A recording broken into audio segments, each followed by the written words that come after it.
안녕하세요. 해커스에서 행정사 행정법과 행정사 실무법을 담당하고 있는 하성우입니다. 너무 고생 많았고요.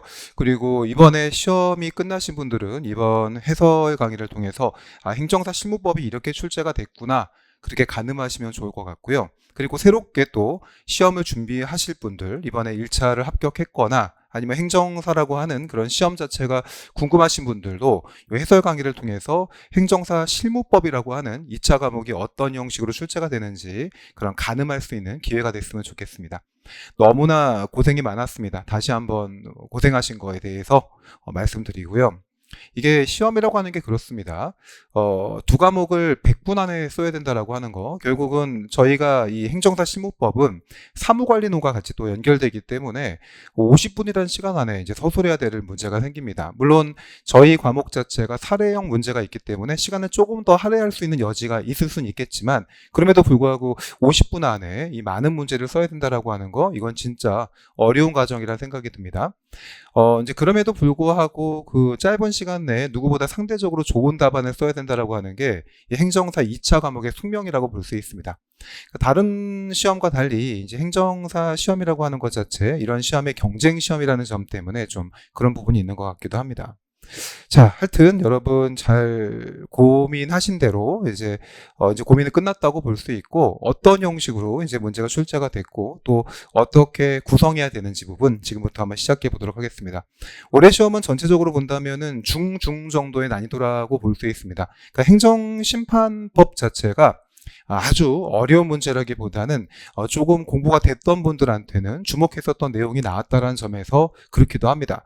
행정사 실무법은 이 행정심판법의 난이도에 따라서 난이도가 커지기도 하고 작아지기도 하는 그런 특징을 보이고 있긴 합니다.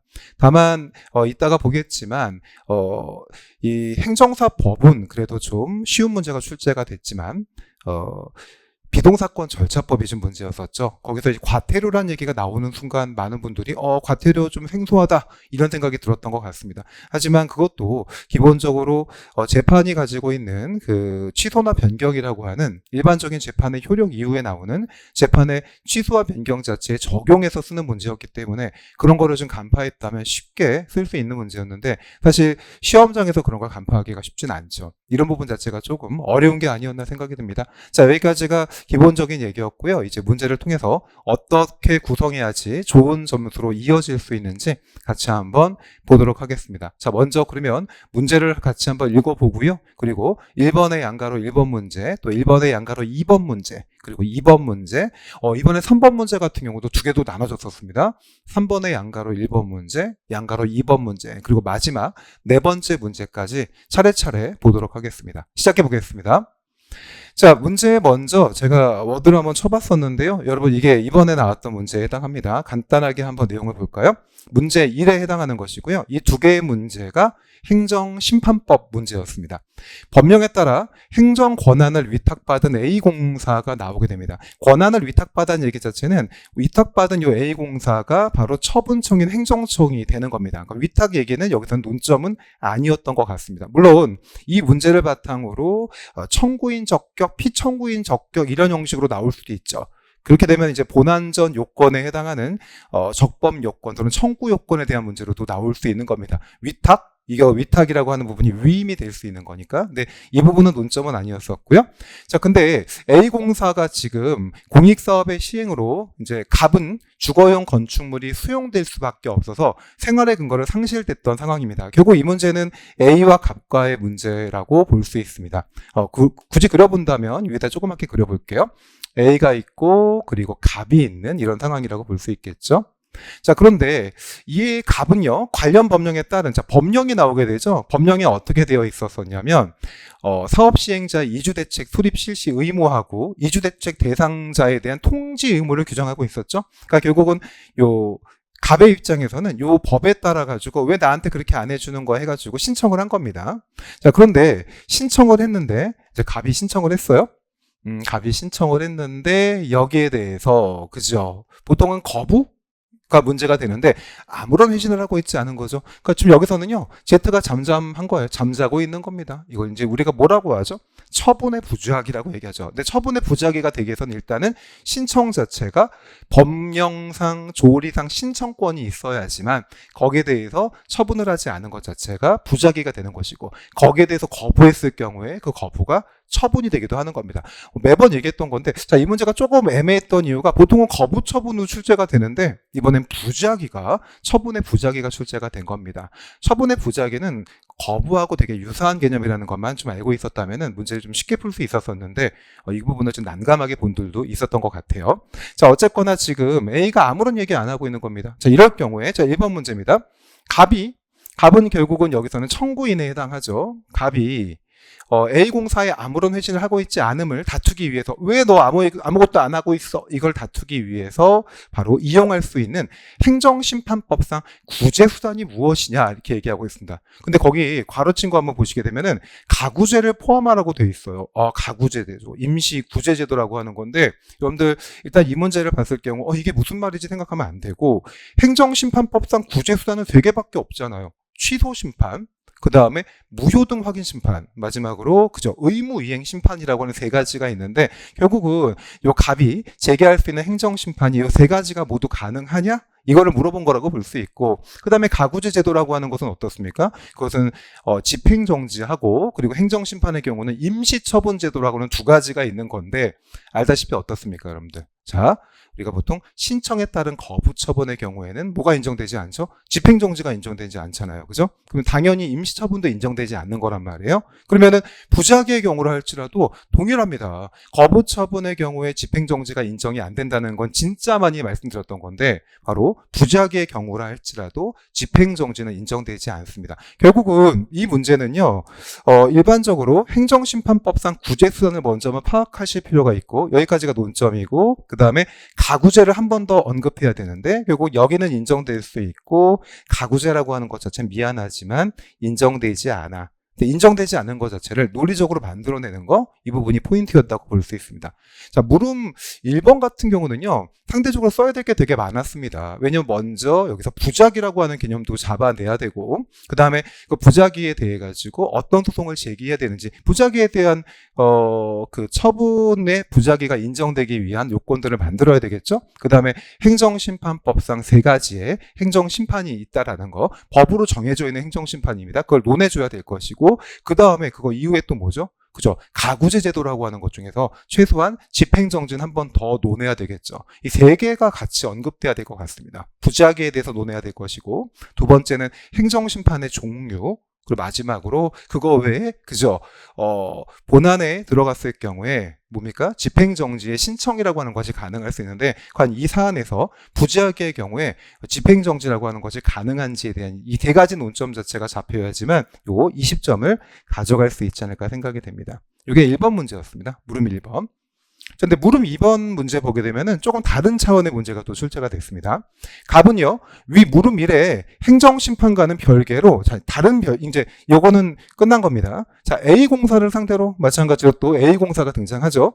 주택특별공급 자금 조달 방안에 대한 정보공개를 청구했군요. 자, 정보공개 청구라고 하는 거, 공공기관의 정보공개에 관한 법률에 따라서 우리는 정보공개를 청구할 수 있습니다. 알 권리죠. 당연히 알 권리라고 하는 것은 모든 국민이 가지고 있는 권리라고 볼 수 있습니다. 자, 그런데 A공사가 뭐 했습니까? 비공개 결정했습니다. 자, 비공개 결정이라고 하는 것은 뭐죠? 거부 처분에 해당하는 겁니다. 자, 거기에 대해서 갑이 비공개 결정에 대해서 의무이행 심판 아주 중요한 심판이 들어갔죠? 자, 비공개 결정에 대해서 취소 심판도 아니고 무효등 확인 심판도 아니고 의무이행 심판을 제기했습니다. 자, 그럼 의무이행 심판에서 여기서 요 갑이 승소하는, 여기서 이제 인용이라고 해야겠죠. 인용 재결을 받는 방법은 2가지가 있죠. 하나가 이행 재결, 2번째가 이행 명령 재결이라고 하는 2가지가 등장하게 됩니다.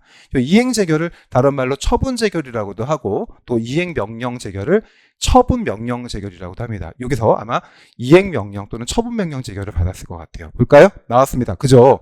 관할행정심판위원회는 그 이행을 명하는, 이게 바로 이행 명령 재결을 받은 거죠. 자, 이게 왜 중요하다고 그랬죠?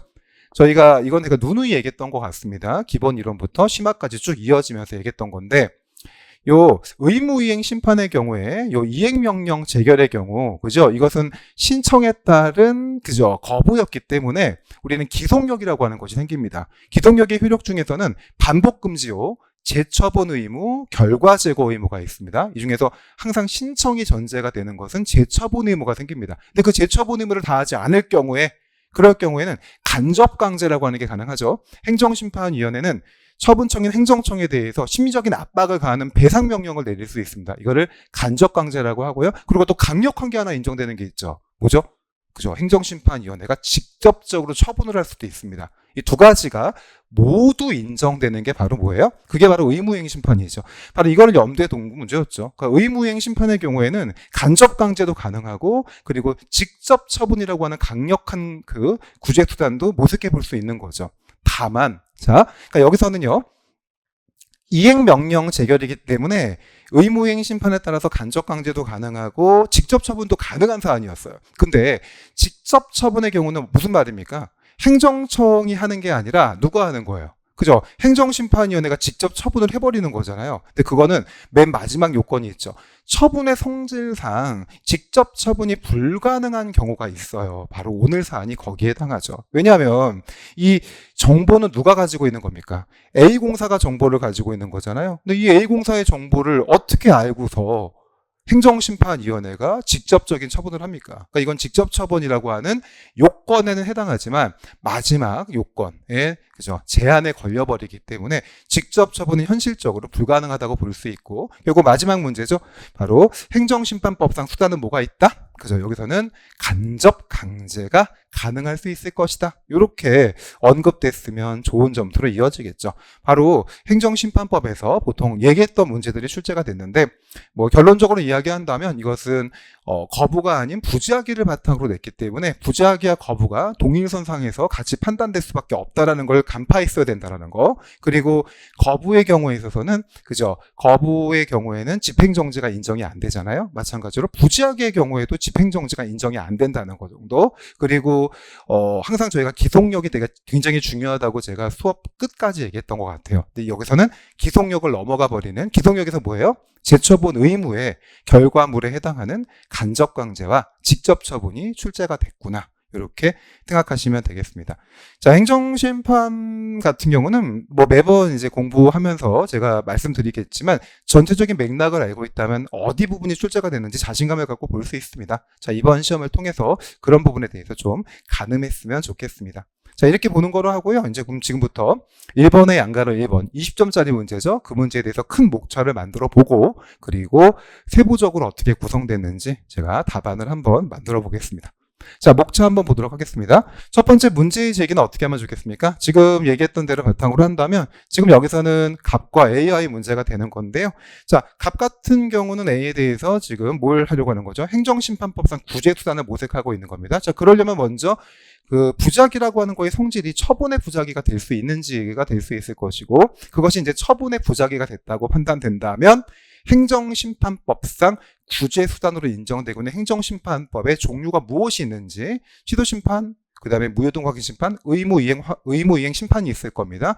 마지막으로, 자, 행정심판이 청구가 된 이후에 집행정지라고 하는 가구제 제도를 우리가 여기에 해당한다고 볼 수 있는 것인지까지 세 가지 정도의 논점이 필요하겠죠. 자, 그래서 이렇게 이어지게 됩니다. 먼저 행정심판의 대상이라고 하는 것은요, 처분 또는 그 부작위가 되겠죠. 여기에 대해서 논해 주시고요. 자, 그러니까 두 번째, 이제 부작위에 대한 성립 요건을 한번 파악해 봐야 되겠죠. 부작위가 처분이 되기 위한 요건 자체를 성립 요건, 법률관계 변동, 신청권 존부의 판단 기준, 그리고 이 문제 같은 경우는 주택 특별 공급에 대한 신청권이었죠. 그죠? 이게 법에 규정되어 있는 것이기 때문에 얘는 조리상 신청권이 아니라 법령상 신청권이 바로 인정된다. 한 번 더 잡아주면 가점이 될 수 있습니다. 그리고요, 자, 행정심판의 유형이 있죠. 그래서 행정심판법상 행정심판의 종류 한번 잡아주시고, 그리고 처분의 부작위의 경우, 자, 여기 보시게 되면은 행정심판법에 따르면요, 이 처분의 부작위의 경우에 취소심판하고 그 다음에 의무이행심판은 법의 규정에 따라서 바로 인정이 됩니다. 근데 무효동 확인 심판도 인정될 수 있을 것인가? 당연히 인정될 수 있다고 봅니다. 다만 그러려면은 처분의 하자가 중대하고 명백할 경우에는 무효동 확인 심판을 제기하는 것 자체가 잘못됐다고 볼 수는 없습니다. 그러니까 이 부분도 한 번 더 파악해 두시면 되겠죠. 결국은 가능한 행정심판의 유형으로는 취소심판, 그리고 의무이행 심판이 인정되고, 그리고 또 위법성의 정도에 따라 중대하고 명백하다고 한다면 무효동 확인 심판도 제기가 가능하다. 이렇게 해주시고요. 자, 이렇게 기본적인 얘기가 끝난 이후에 집행정지를 한 번 더 들어가는 겁니다. 자, 누가 이제 질문할 수는 있습니다. 이거 말고 집행정지 말고 임시처분도 논할 수 있나요? 예, 논할 수 있긴 합니다. 임시처분도 가능하긴 해요. 물론 안 되는 거지만 그렇지만 집행정지가 메인이었다 이렇게 봐두시면 됩니다. 그래서 글자 수가 좀 여지가 있고 시간적으로 가능하다면 가구제 제도에 해당하는 집행정지와 임시처분을 모두 논한 다음에 둘 다 안 된다 그렇게 해도 괜찮습니다. 그렇지만 메인은 집행정지였다고 받으시고요. 자, 집행정지의 의미 그리고 부작위에 대해서 과연 집행정지의 실효성이 있는지 여부 해주시고요. 마지막으로 사안해결로 들어가면 되겠죠. 말씀드린 대로 문제 1번이 제일 큰 목차가 필요한 문제였다고 볼 수 있습니다. 먼저 부작위, 두 번째 행정심판의 종류, 마지막으로 가구제 제도에 해당하는 집행정지까지 논리적으로 만들어낸다면 점수를 잃는 부분보다 훨씬 더 많은 부분에서 점수를 획득하게 될 것이다. 이렇게 보시면 되겠습니다. 자, 이제 내용 한번 보겠습니다. 자, 먼저 문제의 제기 한번 보도록 하겠습니다. 사안에서는 행정청의 부작위죠. 근데 부작위가 뭐가 있어야 되죠? 처분성이 있어야 되겠죠. 처분의 부작위가 돼야 되기 때문에 그렇게 하려면 처분성이 그다음에 처분의 부작위를 먼저 파악해야 되고요. 처분성이 인정될 경우 제기할 수 있는 행정심판의 종류가 무엇인지를 또 묻고 있는 거죠. 그렇기 때문에 여기서는 부작위의 성립 요건을 파악해야 되고 1번, 두 번째 행정심판법상 청구 가능한 심판의 종류 두 번째, 그리고 마지막으로 어때요? 가구제 제도로서 부작위에 대한 집행정지가 가능한지를 판단해 볼 필요가 있다 해서 아까 누누이 얘기했었던 세 가지죠. 먼저 부작위에 대한 부분을 파악해 두시고 두 번째는 행정심판법상 청구 가능한 행정심판의 종류, 그리고 마지막으로 가구제 제도로서 부작위에 대한 집행정지의 가능성 정도 해주시면 되겠고요. 아까 노파심에 저는 여기다가 임시처분 제도도 적었어요. 그렇게 하신 분이 있다고 한다면 자, 이것도 적어도 상관없습니다. 임시처분까지 썼다고 한다면 분명히 가점은 될 수 있습니다. 하지만 임시처분을 안 적었다고 해서 떨어지거나 그렇진 않는다는 것도 기억하면 되겠습니다. 왜냐하면 가구제 제도가 두 가지가 있는 거잖아요. 하나가 집행정지고 두 번째가 임시처분이기 때문에 두 가지 정도 체크하시면 되겠습니다. 자, 이러려면 이제 두 번째부터는 이 부작위의 성립 요건을 잡아내기 위해서 먼저 행정심판의 대상이 무엇인가를 봐야 되겠죠. 이거 모두 행정심판법에 있는 내용입니다. 자, 2번입니다. 자, 그러면 먼저 보게요. 두 번째, 행정심판의 대상이죠. 행정심판이 되기 위한 대상은 뭐가 있느냐 본다면 행정청이 한 처분 또는 부작위를 대상으로 한다. 이게 바로 그죠 행정심판의 대상이죠. 그러니까 이 부작위라고 하는 것 자체는 행정심판이 될 수 있는 겁니다. 됐나요? 됐고, 그리고 여기 행정청이라고 하는 것은 A가 행정청인 것은 아까 위탁받았기 때문에 행정청의 지위를 가지고 있는 거라고 볼 수 있겠죠. 여기서는 처분 또는 거부 처분의 논의가 아니라 부작위에 대해서 이제 문제가 출제가 됐다 받으시면 되겠습니다. 자, 그러면 이 부작위가 되기 위한 요건이 무엇이 있느냐? 그게 바로 부작위의 성립 요건입니다. 여기부터 이제 메인이 들어가는 거죠. 3번 보겠습니다. 부작위의 성립 요건입니다. 자, 먼저 성립하기 위해서는요. 신청이 있어야 되겠죠. 그죠? 처분에 대한 신청이 있을 거죠. 나한테 이런 처분해줘 셈 신청을 해야 될 것이고요. 자, 그리고요. 상당한 기간이 경과됐음에도 불구하고 어때야 돼요? 그죠. 처분을 하고 있지 않은 거죠. 이 부분이 메인이 될 수 있고요. 자, 그리고 당연히 여기에 대해서는 법률상 의무가 존재해야 됩니다. 법률상 의무는 아까 보시다시피 주택특별 공급에 대한 신청권이 있었기 때문에 이 권리가 있으면 상대방은 의무가 생기는 거죠. 자, 이겁니다. 법규상 조리상 신청권이 있을 경우에 이 신청권에 대응하는 의무가 생긴다고 볼 수 있는 겁니다. 됐나요? 그래서 이 문제는 신청이 있고 상당한 기간 동안 처분을 하지 않는다는 거, 이 세 가지가 메인이 될 수 있는 것이고 요거에 제일 중요한 법규상 조리상 신청권이 필요한 것이고요. 법규상 조리상 신청권이 있기 때문에 이 권리에 대응하는 의무가 만들어지는 거죠. 그래서 성립요건이라고 하는 것은 전체적으로 5개를 논하게 되는데 일단은 먼저 신청을 하고 상당 기간 동안 신청에 대해서 응답하지 않는 것이라고 하는 어떤 플로우가 있습니다. 절차가 있고 그런데 이 신청 자체가 어떻게 해야 되는 거죠? 법령상 또는 조리상 또는 법규상 또는 조리상 신청권에 전제해야 되는 것이고, 이 신청권이 있기 때문에 그 무응답이, 그래서 부작위죠. 또는 거부가 될 땐 거부가 바로 뭐가 됩니까? 그죠? 처분을 해야 될 의무가 있다라고 봐야 되는 거죠. 그죠? 그 의무를 지금 해태하고 있는 겁니다. 됐습니다. 그러면요, 자, 이렇게 됐을 경우에 법률관계가 이제 변동이 일어나야 되는 거죠. 그래서 행정청의 부작위로 인해서 신청인의 실체당의 권리관계의 직접적인 변동 또는 권리를 행사함에 있어서 중대한 지장을 초래해야 되겠죠. 이건 뭐라고 합니까? 그죠? 법률상 이익이 침해됐다고 이야기하는 거죠. 언제나 청구인 적격이 인정되려면, 이거 여러분들 행정법에서는 원고 적격이라고도 하잖아요. 소송법에서. 그러니까 원고 적격이나 청구인 적격이 인정되려면 법률상 이익이 침해가 돼야 되는 겁니다. 법률상 이익. 바로 거기서 이 법률관계의 변동을 얘기하는 것이고요. 신청권 존부의 판단 기준은 이건 어떻게 보냐면 추상적으로 결정하죠. 그래서 이 사람이 중요한 게 아니라 이런 상황에 있어서 누구라도 신청권이 있는지를 파악하게 됩니다. 그래서 이거를 추상적으로 결정한다고 이야기했던 것도 아마 기억나실 겁니다. 일반 국민에게 그러한 신청권을 인정하고 있는지죠. 그러니까 특정한 여기서 갑에게만 인정되는 게 아니라 일반 국민도 이런 법에 따라서 신청권이 있다고 판단될 수 있는 것이고, 거기에 따라서 부작위나 거부가 처분이 되는 겁니다. 처분의 부작위거나 거부 처분이 될 수 있는 거죠. 이렇게 만들어지게 됩니다. 성립 요건이 메인이었고, 요건 반드시 적었어야 될 것이고요. 두 번째, 2번, 3번 자체를 만약 놓쳤다. 요거는 뭐 크게 감점이, 부분 감점이 있긴 있겠지만 큰 건 아닙니다. 1번이 제일 중요했다. 자, 그 다음에 4번 보겠습니다. 자, 이 사안에 있어가지고 주택 특별 공급에 대한 신청권이라고 하는 것이 있느냐 했을 때, 아까 법령에 있었었죠. 법령에는 사업시행자의 이주대책 수립 실시 의무와 이주대책 대상자에 대한 통지 의무를 규정하고 있었죠. 자, 의무를 규정하고 있기 때문에 당연히 거기에 대해서 신청권을 가지고 있다고 볼 수 있고, 그래서 갑이 신청권이 있다고 한다면 A는 거기에 대해서 그저 응답을 해줄 의무가 있다고 봐야 되겠죠. 그래서 법률상 의무가 존재한다고 볼 수 있습니다. 첫 번째 부분이 통과가 된 겁니다. 자, 이제 그러면 이제 두 번째 논점으로 가야 되겠죠. 행정심판법상 어떤 종류가 있는지를 보시면 되겠습니다. 행정심판의 유형입니다. 자, 행정심판법상 행정심판의 종류는 먼저 미법 또는 부당한 처분을 취소하거나 변경, 그리고 또 하는 취소심판. 그래서 취소심판 같은 경우는 취소하거나 변경하거나 변경 명령을 내릴 수 있다고 합니다. 자, 두 번째, 행정청의 처분의 효력 유무 또는 존재 여부를 확인하는 무효등 확인 심판, 그리고 행정청의 미법 또는 부당한 거부 처분이나 부작위에 대해서 일정한 처분을 하도록 하는 의무이행 심판을 규정하고 있다고 봐야 되겠죠. 자, 이 중에 대해서 말씀드린 대로 행정심판법상 취소심판하고 의무이행 심판은 당연히 가능하고요. 그거 외에도 위법성이 아주 중대하고 명백하다고 한다면, 자, 중대하고 명백한 게 바로 무효죠. 중대하거나 명백하면 취소 사유에 불과하다고 보고, 그래서 중대하고 명백하다면, 이러면 무효등 확인 심판도 가능하다까지 논점으로 나와주면 되겠습니다. 이게 바로 두 번째, 1번의 양가로 1번 문제 두 번째 논점에 해당하죠. 자, 이제 여기까지 봤습니다. 부작위가 처분의 부작위가 됐고, 그리고 여기에 대해서 싸울 수 있는 방법으로는, 그죠?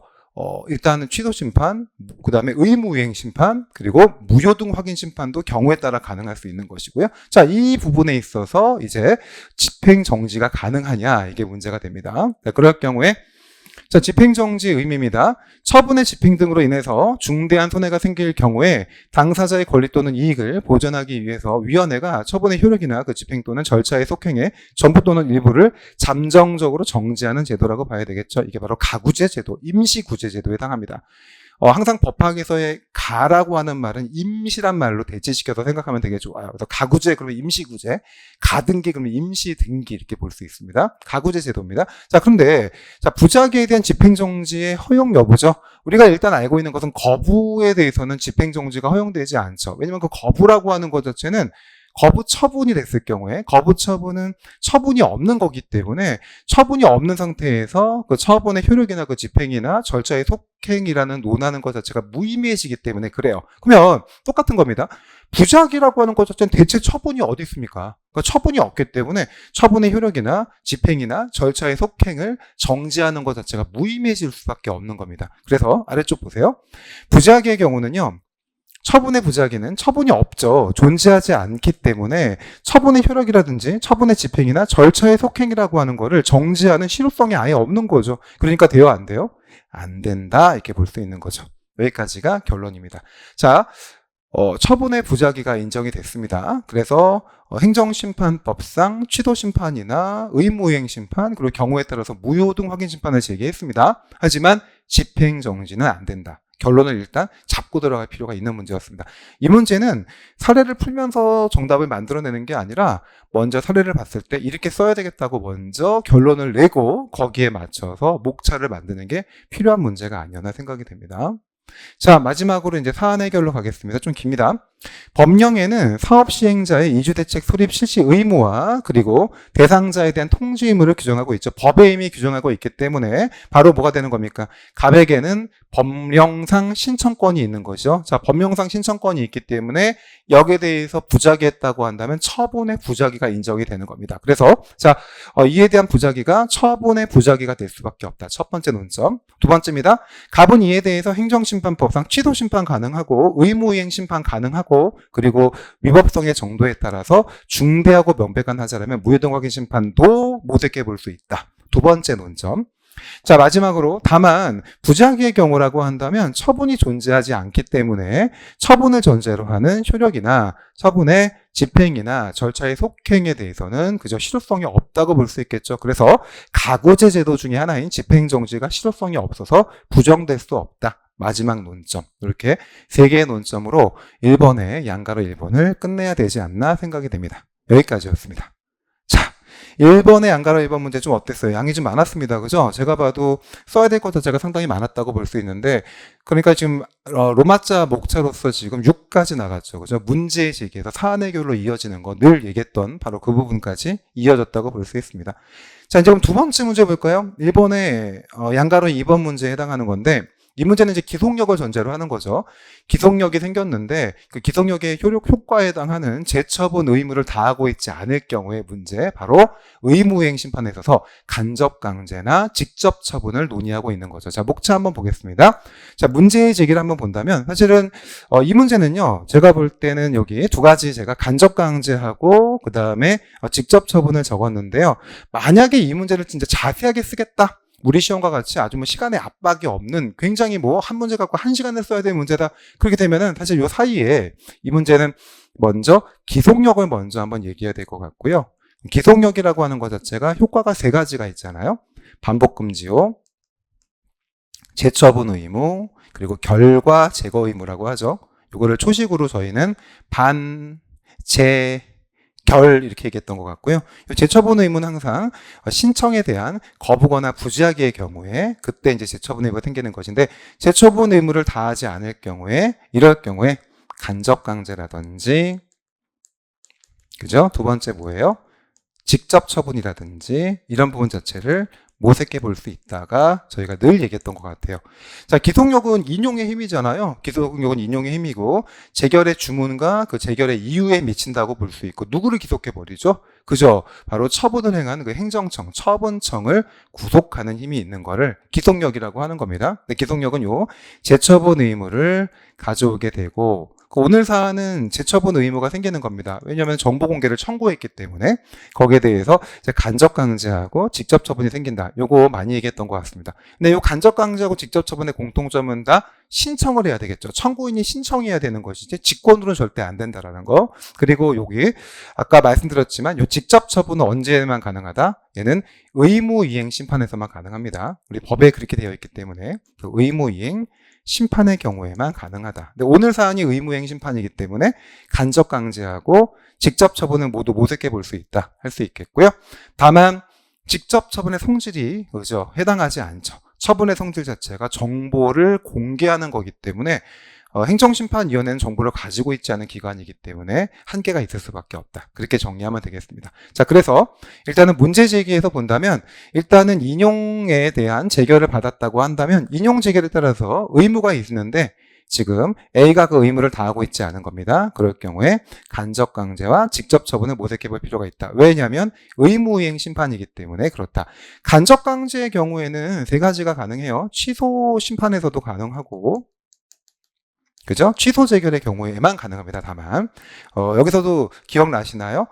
변경 명령 재결도 당연히 가능해야 되는데 제가 수업 때 그렇게 얘기했잖아요. 우리 행정심판법이 그 부분을 빼먹었다고. 그래서 취소 심판에서는 취소 재결에서만 가능하고, 그 다음에 무효등 확인 심판에서 가능하고, 무효등 확인 재결을 받으면 그 다음 마지막으로 의무이행 심판, 이 세 군데에서 다 가능하죠. 그래서 간접강제의 경우는 요 행정심판 세 가지에서 모두 경우에 따라 가능해질 수 있는데, 직접 처분의 경우는 의무이행 심판에서만 가능한 겁니다. 오늘 사안 자체가 이렇게 간접강제도 가능한 의무이행 심판이었고, 그 다음에 직접 처분도 가능한 의무이행 심판이었는데, 처분의 성질상 이것이 어려운 상황이었구나 정도 정리하면 되겠죠. 자, 그래서 간접강제 논의를 한번 해보시고요. 의미 한번 잡아보고, 간접강제 요건하고 효과, 그 다음에 직접 처분에 대해서 의미 잡아보고, 요건, 한계가 중요하죠. 그죠? 바로 요 한계 부분 때문에 오늘 사안에서는 간접강제로 만족할 수밖에 없겠구나. 이게 바로 1번의 양가로 2번 답안에 대한 문제였다고 볼 수 있습니다. 자, 그러면 지금부터 우리 PPT 보면서 다시 한번 풀어보도록 할게요. 자, 문제 제기 보겠습니다. 자, 의무이행 심판이죠. 인용 재결입니다. 자, 인용 재결을 받았다고 한다면 청구인이 이긴 거죠. 그러면 기속력이 생기게 됩니다. 기속력을 확보하기 위해서 재처분 의무를 다하지 않을 경우에 행정심판법상 뭐가 있죠? 간접강제하고 직접 처분을 모색해 볼 필요가 있다. 자, 문제 제기는 길게 쓸 수도 있었습니다. 근데 만약에 압축적으로 쓴다면 이 정도까지는 나오는 게 어떨까 생각이 됩니다. 자, 이제 그러면 간접강제를 먼저 판단해 볼게요. 간접강제의 의미 볼까요? 간접강제란 행정청이 재결의 취지에 따라 처분을 하지 아니하는 경우 청구인의 신청으로 결정으로서 상당한 기간을 정하고 지연 기간에 따라 일정한 배상을 명하도록 하는 즉시 배상을 명하는 거죠. 간접적 강제가 되는 거죠. 심리적인 압박을 가하는 겁니다. 따라서 요건이 어때요? 인용 재결이 있어야 되고요. 그리고 청구인의 신청이 있어야 되고요. 그리고 이행에 대해서 상당한 기간을 정하게 되고, 그 기간 내에 이행하지 않았다고 한다면 간접강제가 들어가게 됩니다. 간접강제 효과는 뭡니까? 지연배상이나 즉시배상이라는 걸 하게 되는 것이고요. 간접강제라고 하는 것은 금전적인 게 들어가기 때문에 행정청뿐만이 아니라 행정청의 바로 위에 있는 국가나 공공단체와 같은 데도 미치게 된다는 점. 그리고 이런 결정서에 대한 정보는 바로 강제집행에 있어서 뭐가 됩니까? 따로 이 부분 자체의 집행 권한을 확보할 필요가 없이 바로 이 자체가 집행 권한의 효력을 가진다는 점까지만 지적해 주시면 되겠습니다. 됐고요. 자, 그 다음에 직접 처분 보겠습니다. 직접 처분입니다. 직접 처분이란 행정청이 재결의 취지에 따라 처분하지 않을 경우에 행정심판위원회가 직접 처분을 해버리는 겁니다. 엄청 강한 거죠. 자, 다만 얘는요, 의무이행 심판에서만 가능한 것이고요. 바로 처분명령 재결. 그럼 처분명령 재결을 다른 말로 같은 말이에요. 이거를 이행명령 재결이라고 합니다. 같은 말입니다. 여기서만 인정된다라는 거 꼭 기억하시고요. 많이 강조했었었는데 이게 나와서 고맙긴 한데, 근데 제가 강조했던 거랑 여러분들이 느끼는 거 좀 다르긴 해요. 그죠? 이게 되게 중요함에도 불구하고 이게 와닿지 않았다고 한다면 좀 어렵지 않았을까 생각이 됩니다. 근데 많이 강조했던 겁니다. 수업 열심히 들었던 분들은 반가울 수도 있었을 것 같습니다. 자, 그런데 이렇게 직접 처분이 가능한 사안 같아 보였지만 결과적으로 안 됐죠. 그죠? 말한 대로 정보 공개는 처분의 성질상 직접 처분이 불가능하거든요. 이렇게 되면은 이게 행정청 안에서도, 그러니까 행정부 안에서도 체크 앤 밸런스라고 하는 권력 불입이 필요한데 이 권력 불입에 위배될 수 있기 때문에 그렇습니다. 자, 그래서 일단 직접 처분의 요건 보겠습니다. 당연히 의무이행 심판은, 얘는 의무이행 심판입니다. 여기서 인용 재결을 받고 재결을 이행하지 않았을 경우에 신청을 하게 되고요. 그러면 시정명령을 했는데 말을 듣지 않게 된다면 그때 바로 뭐가 됩니까? 직접 처분이 가능합니다.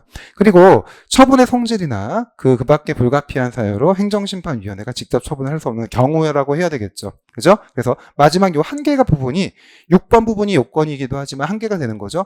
처분의 성질이나 그 밖에 불가피한 사유로 위원회가 직접 처분을 할 수 없는 경우라고 한다면 직접 처분이 안 됩니다. 오늘 사안은 요 앞에 부분이죠. 처분의 성질 때문에 안 된다고 볼 수 있습니다. 자, 그래서 이제 결과를 한번 내보겠습니다. A의 경우에 있어서는 본인이 인용 재결을 받았음에도 불구하고 여기에 대해서 갑에 의한 어떠한 정보도 받고 있지 못합니다. 이럴 경우에 이제 신청을 해서 직접 처분은 불가능하지만 간접 강제 형식으로 행정청인 갑을, 그죠? 일정 부분의 푸시가 가능하지 않을까 생각이 됩니다. 이게 바로 사안의 해결로 갑니다. 자, 4번 사안 해결입니다. 자, 의무이행 심판에 따른 이행명령 재결입니다. 이랬을 경우에 인용 재결을 받게 된다면 원칙적으로 간접강제와 직접 처분이라고 하는 재결의 기속력을 확보하는 수단이 인정될 수 있겠죠. 왜냐하면 의무이행 심판이기 때문에. 자, 그런데 사안의 경우와 같이 A공사의 정보 비공개 결정이라고 하는 것은 어때요? 처분의 성질상 행정심판위원회가 직접 처분하기가 어렵죠. 그래서 수단이 될 수 있음에도 불구하고 처분의 성질상 그 한계에 해당한다고 볼 수 있는 겁니다. 그래서 안 돼요.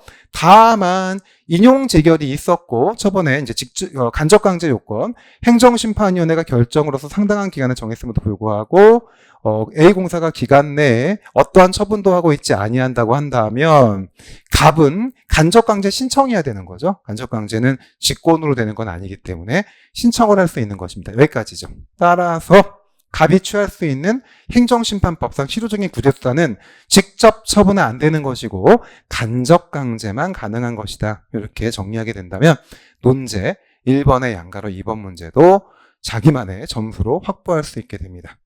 자, 행정심판법 문제였습니다. 어땠습니까? 40점이 배점이 됐는데 헉 거릴 수도 있었고 이 정도는 내가 할 수 있을 것 같아 이렇게도 생각이 될 것 같기도 합니다. 하여튼 여러분들 조금만 더 분발할 필요가 있었을 것 같습니다. 이 부분의 문제는 제가 좀 미안하지만 행정심판법에서 나와야 될 부분들에 해당하는 부분이 출제가 됐던 겁니다. 불이탈하고 볼 수는 없는 건데 근데 이게 생소하게 느꼈다고 한다면 조금은 더 깊이 있게 우리 범주가 생각보다 많지 않잖아요. 그래서 본안전과 본안이라고 하는 걸 나눠서 제가 중요한 부분 자체를 여러 번 강조했던 부분이었기 때문에 정리하면 어땠을까 생각이 됩니다. 다만 이제 부작위의 경우 자체를 좀 생소하게 느꼈던 분이 있다면 거부와 부작위라고 하는 거가 거의 같은 맥락에서 움직인다는 점을 좀 센스 있게 봤으면 어땠을까 생각이 들기도 합니다. 이게 이제 1번 문제였습니다. 시간이 좀 많이 갔습니다. 1번 문제 보는데 자 이제 2번 문제 빨리 보겠습니다. 자 이제는 행정사 문제로 들어갑니다. 자 논제 한번 볼까요? 행정사법이 이제 출제가 됐죠. 행정사법은 문제 2번에 이제 문제 2번에 나왔는데 점수 배점이 20점짜리가 나왔습니다. 늘상 이렇죠. 그 행정심판법 40점, 행정사법 20점, 그리고 비동사건절차법 40점이 늘 이렇게 출제가 됐는데요. 행정사법은 그러니까 행정사가 가지고 있는 의미부터 뭐 행정사가 해야 될 행정사의 업무, 그 다음에 또 행정사가 해야 될 뭐 행정사의 금지 사항들 굉장히 많은 내용들이 쭉 이어지고 있는데요. 이번에 뭐가 출제가 됐습니까? 행정사의 업무신고가 출제가 됐죠. 이거 저희 많이 다뤘던 문제인데, 그죠? 그리고 업무신고의 수리 거부가 출제가 됐죠. 여러분들, 이 신고라고 하는 게 있으면 신고는 수리를 요하는 신고에 해당하죠. 그러니까 우리가 신고 중에서 행정법에 보면 수리를 요하지 않는 신고도 있잖아요. 근데 지금 행정사 업무신고의 그 신고는 수리를 요하는 신고입니다. 그래서 수리를 요하는 신고에 있어서 수리를 거부한다라고 하는 부분으로 가는 거죠. 그러면 아마도 수리를 거부한다는 얘기는 신고 자체가 형식적인 요건을 갖추지 못했을 경우에 수리를 거부하겠죠. 그러니까 업무신고와 수리 거부라고 하는 건 같은 맥락에 있다고 볼 수 있는 겁니다. 다만 업무신고하고 그다음에 수리 거부를 그냥 달랑 써버리면 점수가 나올 수 없죠. 그러니까 이 부분은요 20점짜리 문제이기 때문에 그리고 또 이거는 너무 정형적인 문제이기 때문에 누가 더 세분화시켜가지고 정교하게 썼는지가 되게 중요할 것 같습니다. 바로 그런 부분이 포인트였다. 한번 받으시면 되겠습니다. 그래서 문제 2번은 간단하게 정리해 볼게요. 첫 번째, 목차를 보게 되면은요, 자, 행정사의 업무 신고가 과연 무엇인가 얘기가 됩니다. 바로 첫 번째 문점이죠. 자, 행정사의 업무 신고의 의미가 뭐죠? 행정사 자격을 취득했다고 해서 바로 업무를 할 수 있는 건 아닌 거죠. 반드시 업무를 하기 위해서는 업무 신고를 해야 됩니다. 어디다 해야 됩니까? 주된 사무소의 소재지를 관할하는 그죠 시장 등한테 하는 거죠. 이게 시군구에 해당하죠. 그죠? 시군구. 여기서 구는 자치구에 해당하는 것이고. 근데 요거 외에 둘이 더 있었죠. 특별자치도 특별자치시장까지. 이렇게 5개가 되는 겁니다. 거기다 하게 되는 겁니다. 그래야지만 업무가 시작되는 거죠. 마치 공인중개사가 개업공인중개사가 돼야지만 업무가 가능하듯이 같은 맥락인 겁니다. 그래서 공인중개사 자격증이 있으신 분들은 우리 공인중개사법에서 그거 많이 공부하시잖아요. 공인중개사 자격증이 있다고 해서 그죠 바로 개업을 해가지고 업무를 할 수 있는 게 아닌 거죠. 개업공인중개사가 돼야지만 가능하듯이 행정사의 경우에도요. 행정사 시험에 합격했다고 해서 바로 업무를 할 수 있는 것이 아니라 업무 신고가 필요하다는 점을 기억해야 됩니다. 그러면 업무 신고의 의미는 업무하기 위해서 하는 것이고요. 신고권자는 당연히 행정사로서 업무를 하고자 하는 사람일 것이고요. 신고서 제출 기간은 아까 얘기했던 대로 그죠 시군구청장이 되는 것이고 이거 외에도 광역에 해당하는 둘이 있었죠. 특별자치도 특별자치시장 정도 될 수 있고 신고의 기준이 되는 게 뭐가 있습니까? 신고 기준 여러분들 신고 기준 자체가 이제 4가지가 있죠. 조직 기억하세요?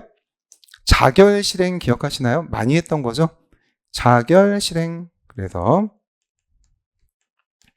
자가 뭐였습니까? 행정사 자격이 있어야 되고 그 다음에 결격 사유가 있으면 안 되고, 실무 교육을 받아야 되고, 대한행정사회에 가입해야 되는 거죠. 첨부 서류는 똑같죠. 여러분들 여기서 이 부분을 첨부해야 되겠죠. 자격증, 그 다음에 실무교육 이수증, 행정사회에 가입한 가입증, 이렇게 가지고 같이 맥락으로 움직이게 됩니다. 자, 이렇게 되면은요, 신고가 됐기 때문에 신고 확인증을 발급해 주면서 끝나게 되는 거죠.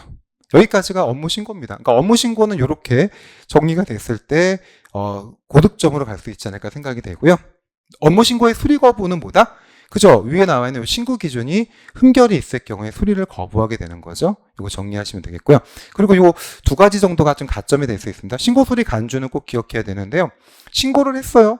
형식에 맞춰서. 그런데 3개월이 지날 때까지 가만히 있는 거예요. 신고 확인증도 발급하지 않고. 그랬을 경우에 3개월이 지난 그 다음 날 뭐가 되죠? 행정사 업무가 신고된 것으로 간주하잖아요. 이 부분이 신고 수리 간주라고 볼 수 있고, 그리고 이의 신청은 뭡니까? 신고 수리가 거부된 경우에 누구한테? 바로 그 관계행정청에 해당하는 시군구청장한테, 그죠? 이의 신청할 수 있다고 보죠. 이의 신청을 한 다음에 이의 신청이 정당하고 타당하다고 본다면, 그죠? 인정된다면 바로 그 시장 등은, 또 시군구청장인 시장 등은 신고 확인증을 발급해야 된다 형식으로 이의 신청까지 한 번 더 마무리가 되는 거죠. 자, 이게 바로 전체적인 목차입니다. 자, 이번 문제 목차가 가장 세분화됐을 때 이 정도까지 나올 수 있다는 거. 일단 업무 신고 한번 잡아주고, 수리 거부 잡아주고, 두 가지 안에 세부적인 논점들을 잡아주시면 되겠습니다. 자, 이 문제 한번 해설 보도록 하겠습니다. 자, 1번 업무 신고입니다. 업무 신고는 뭐였어요? 세 가지로 갑니다. 행정사 자격이 있는 사람입니다. 두 번째, 행정사서 업무를 하기 위한 거고요. 어디다가 주된 사무소의 소재지를 관할하는 시장 등에게 신고하는 거죠. 이렇게 세 가지로 업무 신고의 의미를 잡을 수 있고요. 자, 신고권자는 누굽니까? 행정사 자격이 있는 자로서 행정사 업무를 하려는 자죠. 바로 여기까지 해당하는 것이고요. 자, 그래서 신고서 제출 기간은 위에 나와 있는 시장 등인데 좀 구체적으로 한다면 주된 사무소의 소재지를 관할하는 자, 시군구청장이죠. 시군자치구 구청장인데 이렇게 기초지자체 외에 특별자치시장, 특별자치도지사까지 이렇게 5개가 있기 때문에 이거 좀 잡아주시면 되게 고마울 것 같아요. 그냥 시장 등 그래도 되기도 합니다. 위에서 보시면 시장 등이라고 되어 있긴 한데 신고서 제출 기간은 시장 등이라고 쓴다고 했을 때 크게 감점되진 않아요. 하지만 정확하게 얘기한다면 시군구청장, 거기다가 특별자치시장, 특별자치도지사, 이게 조문에 있는 그대로니까 잡아주시면 조금 더 가점이 되지 않을까 생각이 됩니다. 자, 신고서 제출 기간까지 봤다면 신고 기준을 봐야 되겠죠. 자결 실행 있는지 확인해 보겠습니다. 자, 신고 기준입니다. 먼저 어때요? 그죠? 자격증이 있어야 되겠죠. 자, 두 번째 결격사유에 해당하면 안 되죠. 세 번째 실무교육 받아야 되죠. 그 다음에 대한행정사회에 가입해야 되겠죠. 이렇게 신고 기준에 맞춰서 신고해야 되는 것이고요. 그러면 첨부 서류는 어때요? 이 신고 기준에 해당하는 걸 서류로 내는 건데 여기서 결격 사유는 서류가 없으니까 실무교육은 내야 될 것이고, 그죠? 실무교육 수료증, 그 다음에 행정사 자격증 당연히 내야 되겠죠? 자격증 사본, 그리고 마지막으로 대한행정사회의 회원증이죠? 여기에 해당하는 부분으로 내주시면 되겠죠. 그래서 첨부 서류는 3가지가 되네요. 그죠? 신고 기준은 4가지가 되고 됐습니다. 자, 이렇게 됐을 경우에 신고 확인증을 발급합니다. 시장 등은 대한행정사 업무 신고를 받은 때 그 내용을 확인한 후 행안부령으로 정하는 바에 따라서 신고 확인증을 행정사에게 발급해야 된다. 여기까지가 업무 신고입니다. 그래서 업무 신고는 한 6개 정도로 쭉 나열되면 좋은 점수로 이어질 수 있겠구나 생각하시면 되겠습니다. 자, 이제 그럼 업무 신고에 대한 수리 거부까지 두 번째 논점으로 갑니다. 이 문제 같은 경우는 업무 신고 10점, 수리 거부 10점 정도가 배점될 수밖에 없는 문제였습니다. 또 여기까지가 10점을 받아내야 되는 것이고, 오히려 수리 거부 쪽은 목차가 좀 적죠. 3개 정도를 적어야 되는 겁니다. 거기서 10점을 좀 받아낼 필요가 있습니다. 봅시다. 첫 번째입니다. 업무 신고의 수리 거부입니다. 자, 누가 수리 거부하느냐? 먼저 업무 신고를 받은 쪽에서 수리를 거부해야 되겠죠. 그러니까 주체가 시장 등이 되는 겁니다. 행정사 업무 신고를 하려는 사람이, 자, 어땠어요? 기준을 갖추지 아니한 경우죠. 그럼 기준을 갖추지 않았다는 얘기는 자, 결, 실, 행, 이 4가지 중에서 결격이 있는 겁니다. 미흡한 게 있는 거예요. 행정사가 아니었거나, 그죠? 아니면 행정사 업무의 결격 사유가 있거나, 그 다음에 실무교육을 받지 아니하였거나, 대한행정사에 가입하지 않았거나 그렇게 되겠죠. 그럴 경우에 행정사 업무 신고를 거부할 수 있다. 되어 있고요. 자, 이 경우 지체 없이 행정사 업무 신고의 수리 거부 사실 및 그 사유를 당사자한테 알려야 되겠죠. 알리는 것도 되게 중요하겠죠. 지체 없이 알리는 겁니다. 야, 거부했어. 이런 형식으로. 자, 그 다음에 수리 거부에 이어서 신고 수리 간주죠. 아까 얘기했던 대로 3개월입니다. 시장 등의 업무 신고를 받은 날로부터 3개월이 지날 때까지 신고 확인증을 발급하지 아니하거나 행정사 업무 신고의 수리를 거부, 통지하지 아니한 가만히 있다고 한다면 언제다? 3개월이 되는 날에 다음 날 행정사 업무 신고가 수리된 것으로 본다. 신고 수리 간주까지 언급이 돼야 됩니다. 알겠죠? 수리 거부잖아요가 아니라 수리 거부에는 신고 수리 간주를 같이 붙여줘야 돼요. 자, 그리고 마지막으로 이의 신청입니다. 자, 행정사 업무 신고의 수리가 거부된 사람은 그 통지를 받은 날부터 얘도 3개월입니다. 3개월 이내에 행정사 업무 신고의 수리 거부에 대한 불복의 이유를 밝혀 시장 등에게 이의 신청할 수 있다고 합니다. 누구한테? 시장 등한테. 바로 수리를 거부한 그 행정청에 대해서 이의 신청할 수 있는 거죠. 이의 신청. 알겠죠? 민원을 제기한다고도 하는 거죠. 이의 신청을 하는 겁니다. 자, 이랬을 경우에 시장 등은 이의 신청이 이유가 있다고 한다면 뭐다? 신고 확인증을 발급해야 된다 해서 마무리가 되게 됩니다. 알겠죠? 이런 형식으로 해주시면 되겠습니다. 자, 이의 신청 이렇게 생각하시면 됩니다.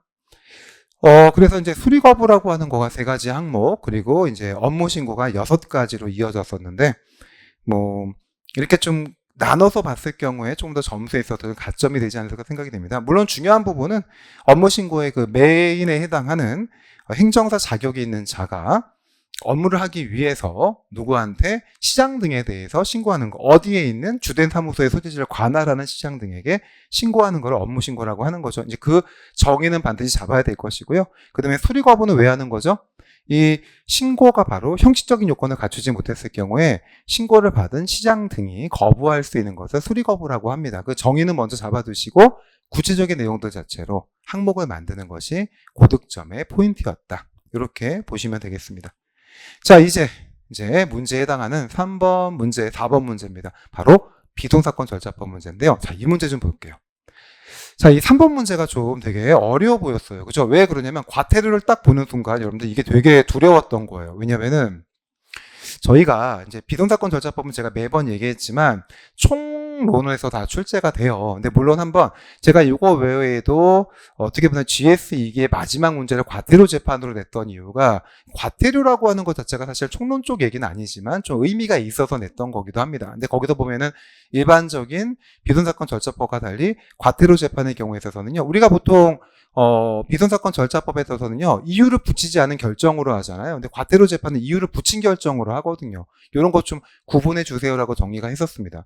그리고 저희가 예전에 이게 아마 1회 때였던 것 같은데, 그때 채권자 대위권이 한번 출제가 된 적이 있었어요. 근데 그런 게 나오다 보니까 굉장히 좀 두려워들 했었습니다. 이게 어떻게 구성해야 되는 거야? 우리가 보면 비동사건 절차법이라고 하는 부분 자체가 총론만 딱 본다면 얼마 안 되지만 민사비동이나 상사비동까지 나가게 되면 답이 없습니다. 양이 무지막지하게 많아져 버리고요. 그거 정리하다가 시간 다 보내게 돼요.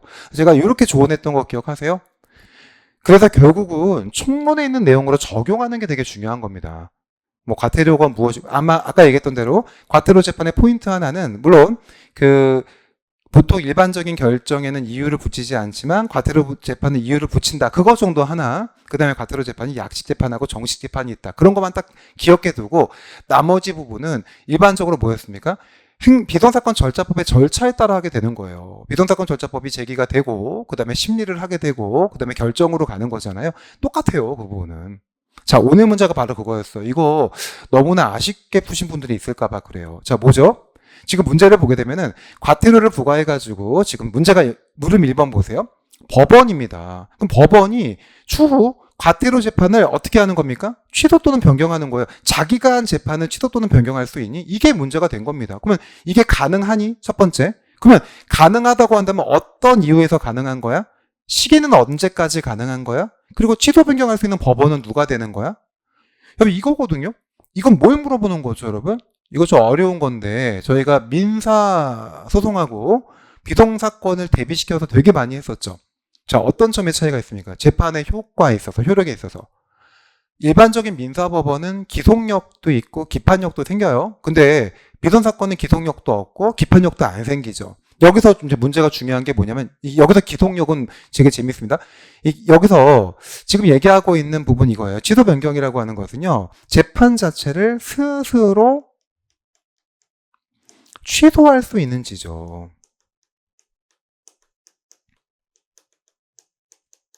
이거 좀 어려운 말로 뭐라고 하냐면, 이거를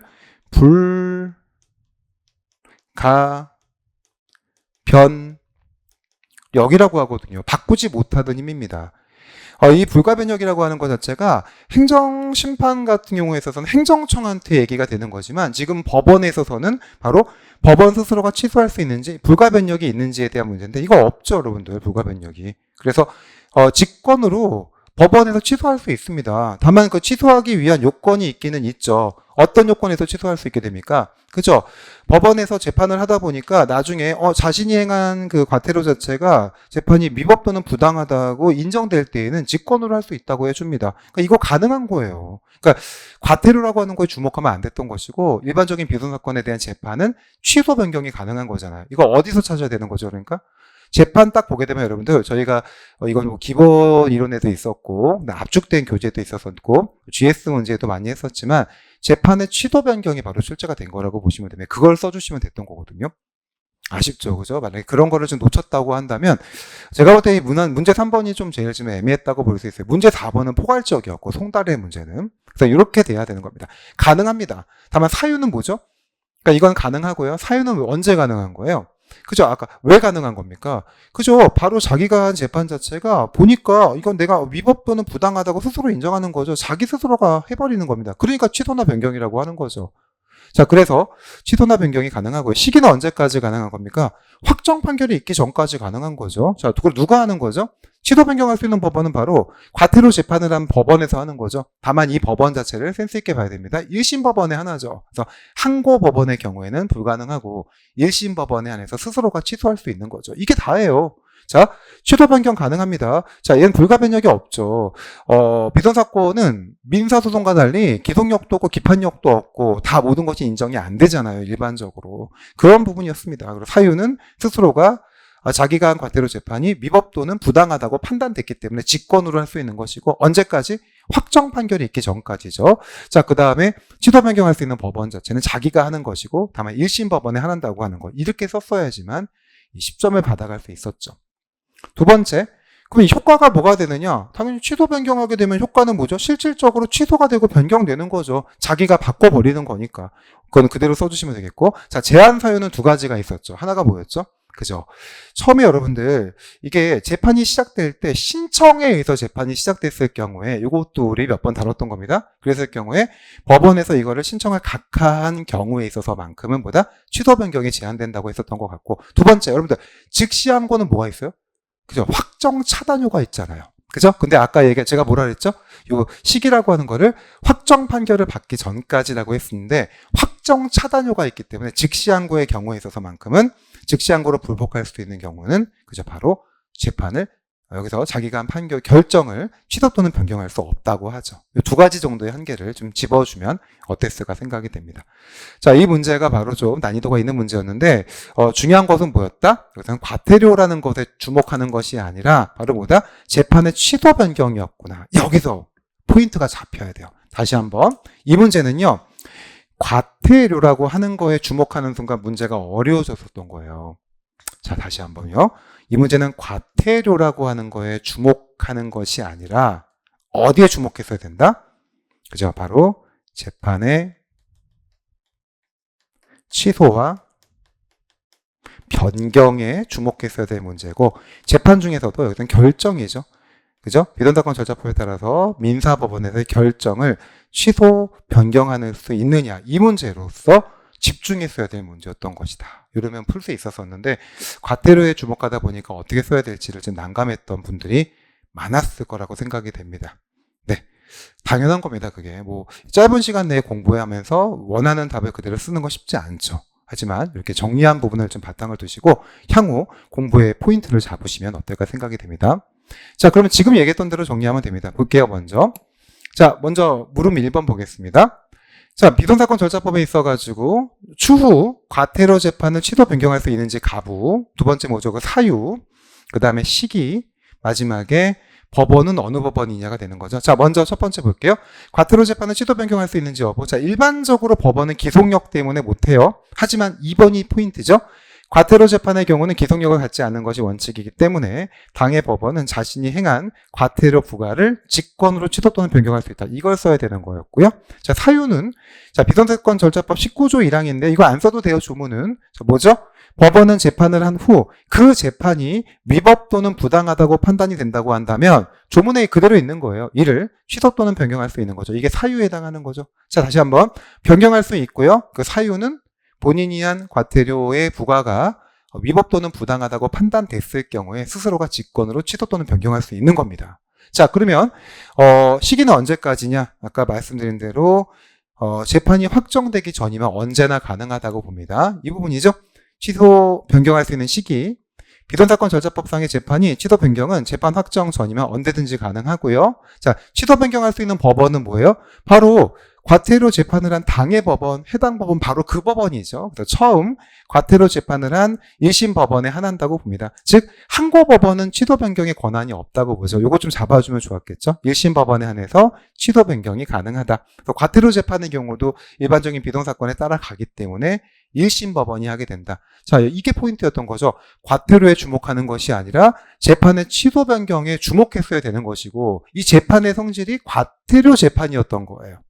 그래서 재판의 취소 변경도 동일하게 판단됐어야 되는 거죠. 이렇게 좀 기억하시면 되겠습니다. 문제 3번, 물음 1번이었습니다. 자, 그럼 물음 2번은 어땠습니까? 그러면 취소 변경이 있다고 한다면 그 효과는 어떻게 되느냐? 이 효과 부분에 있어서 취소 변경 그 이후에 취소 변경에 대한 외부적인 제한 사유는 뭐가 있느냐? 두 가지에 썼어야 되는 겁니다. 볼까요? 자, 논제 두 가지 물어봤죠? 효과는 뭐냐? 두 번째 뭐죠? 제한 사유는 뭐냐? 당연히 목차를 그렇게 잡아야 되겠죠? 과태료 재판의 취소 변경한 경우의 효과입니다.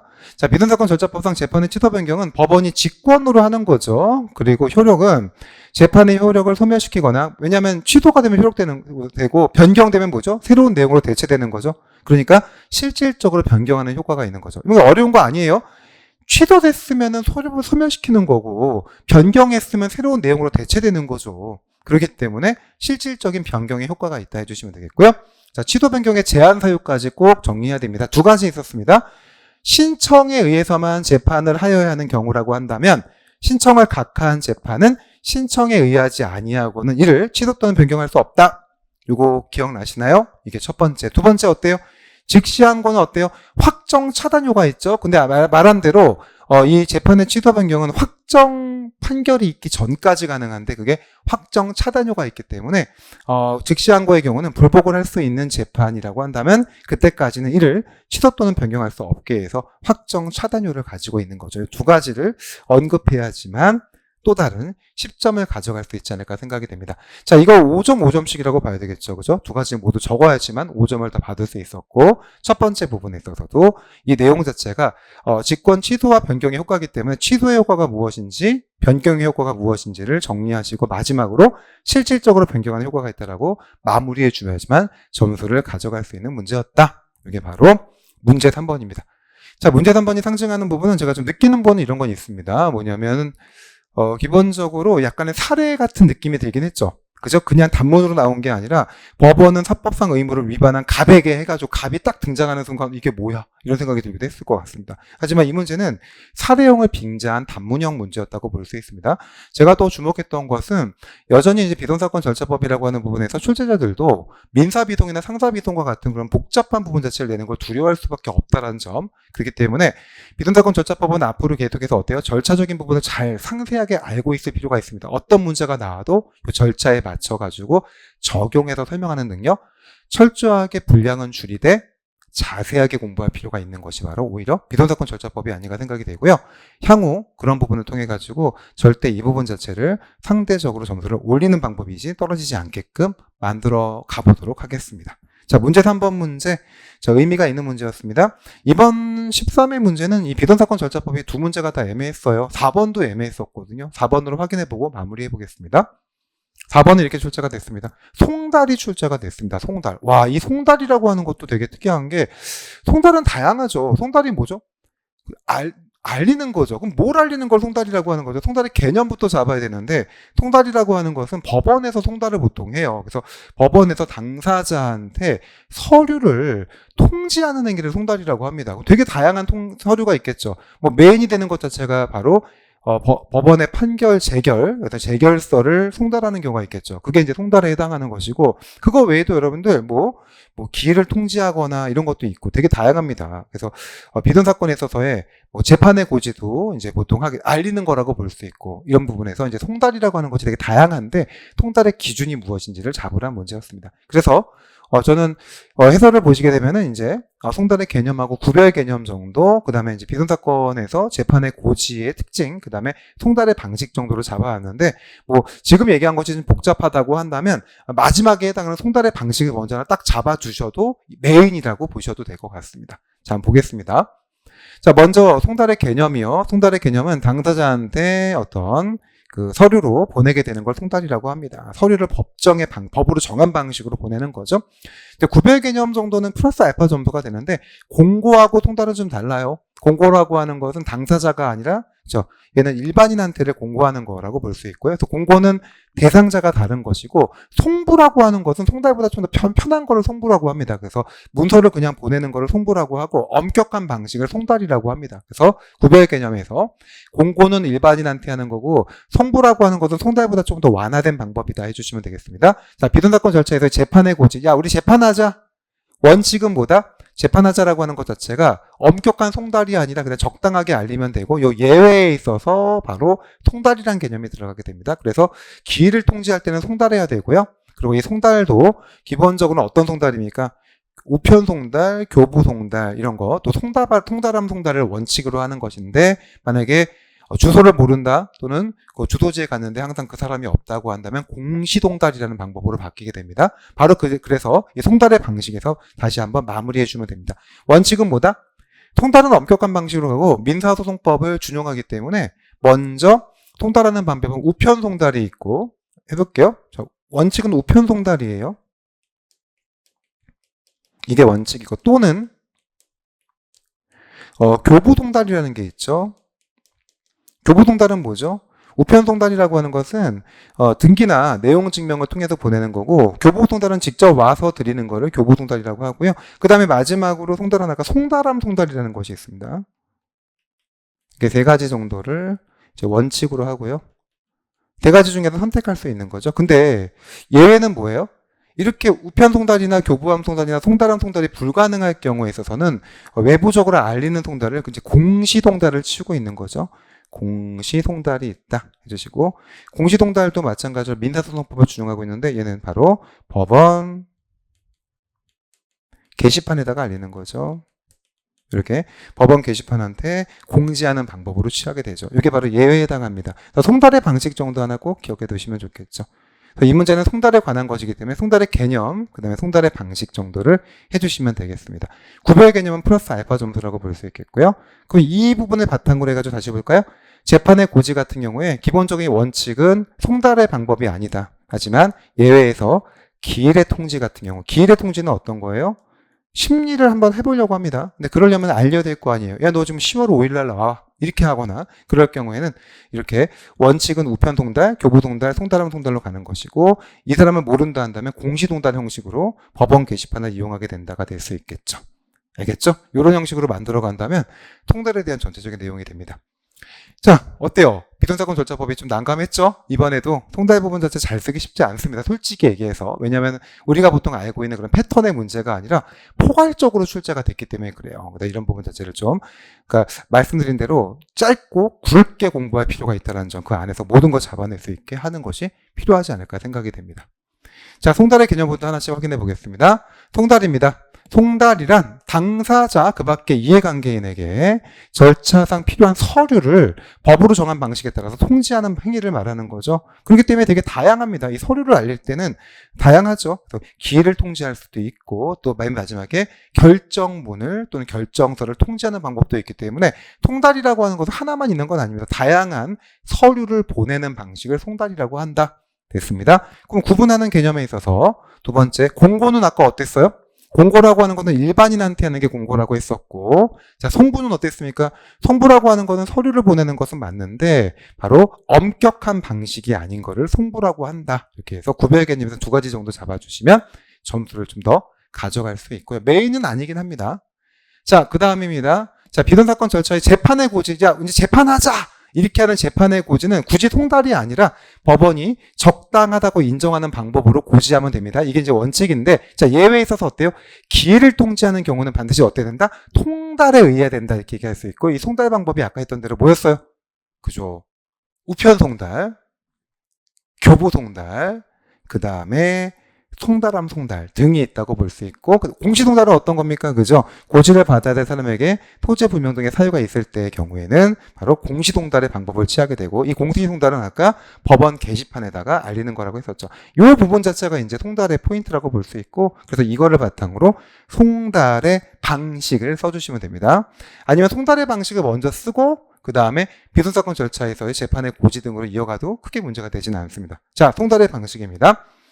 자, 원칙입니다. 원칙은 바로 교부 송달, 우편 송달, 송달함 송달 등을 통해서 송달하는 것이 원칙입니다. 이게 바로 법으로 정해진 형식이고요. 자, 그 다음에 예외가 있죠. 바로 공시 송달이 되는 것인데, 상대방의 주소 등 또는 근무 장소를 알 수 없는 경우 등에는 공시 송달을 하게 되고요. 공시 송달은 법원 사무가 등이 송달할 서류를 보관하고 그 사유를 법원 게시판에게 게시하는 방법으로 송달하게 됩니다. 이게 바로 송달의 대원칙이 된다 해주시면 되겠고, 그래서 비선사건 절차법의 판결의 결정 같은 경우는 송달을 해야 됩니다. 그 송달은 이런 방식으로 가게 된다 해주시면 되겠죠. 하지만 재판의 고지는 송달이 아니라 적당한 방법으로 가능한 것이고, 재판의 재결서 외에도 기일을 통지하거나 그런 거는 송달이 반드시 필요한데, 그 송달의 경우에 있어서도 요 패턴대로 원칙은 이렇게 보내고 예외적으로 공시 송달로 보낼 수 있는 것이다. 이렇게 묶어가지고 정리할 수 있겠죠. 자, 좀 복잡했죠. 송달이라고 하는 것 자체는 결국은 굉장히 다양한 내용 자체를 잡아가지고 하나하나 모아가지고 쓸 수밖에 없는 패턴이었습니다. 자, 결론적으로 13회 문제는 행정심판법은 예상됐던 문제, 다만 부작이라는 점에서 좀 생소하긴 했지만 거부와 연결시켜서 풀어야 될 문제였던 거, 거부 처분을 알고 있다면 처분의 부작위도 알아야 되는 문제였습니다. 자, 그리고 행정사법은 너무나 리딩적인 내용, 문제가 출제가 됐다라는 점, 그리고 비선사건 절차법이 의미했던 거, 조금 만만하지 않았지만 이 부분 자체 말씀드린 대로 범주를 넓히지 말고 이 절차적인 맥락을 반드시 알고 있는 상태에서 조금 더 깊이 있게 공부하면 풀 수 있는 문제였다. 이렇게 정리하시면 되겠습니다. 자, 이제 시험이 마무리가 됐는데요. 너무 아쉬운 분도 있을 것이고, 그리고 다른 과목과의 모든 또 견주어가지고 합격이 정해질 수밖에 없다는 거 알고 있습니다. 하지만 제가 볼 때는 시험이라는 건 그렇습니다. 끝까지 포기하지 않고, 그리고 계속해서 자신감을 갖고 공부한다면 누구도 그죠? 이 시험이라고 하는 거에 대해서 합격으로 갈 수 있는 그런 능력을 갖추고 있는 겁니다. 시험은 그렇습니다. 시험은 머리가 좋다고 내가 또 얼마나 많은 뛰어난 능력이 있다고 합격하는 것은 아닙니다. 자신감을 바탕으로, 그리고 시행착오 없이, 그리고 공부만 꼼꼼하게 할 수 있다면, 그리고 무엇보다 강의가 중요할 수 있겠죠. 이런 부분을 잘 믿고 따라갈 수 있다면 좋은 결과로 이어지게 될 겁니다. 자신감을 갖고 공부해 주시기 바라고요. 또 새롭게 만약에 공부하시는 분이 이 해설 강의를 들었다고 한다면 만만한 것 같아, 이렇게 만만하지 않은 것 같아, 이렇게 아마 만만하다고 보신 분은 거의 없을 것 같습니다. 쉽지 않죠. 그죠? 해설을 쉽게 느낄 수는 없습니다. 근데 여기서 이렇게 완벽한 답안을 써서 합격하는 건 아닙니다. 항상 시험이라고 하는 것 자체는 상대적으로 견주기 때문에 이런 답안들 중에서 내가 조금 더 나은 답안을 만드는 것이 바로 합격으로 간다는 점 생각하시고요. 그래도 공부할 양이 생각보다 많구나, 좀 겸손한 자세로 따라올 수만 있다면 여러분들 다 좋은 결과로 같이 확실하게 마무리해 보도록 하겠습니다. 그렇습니다. 이제 자신감을 갖는 게 되게 중요하고요. 그리고 또 수업에 열심히 하는 게 중요하고, 저도 그거를 염두에 두고 항상 수업 준비하고 또 착실하게 강의하도록 하겠습니다. 고생하셨고요. 다음에 뵙도록 하겠습니다. 수고하셨습니다.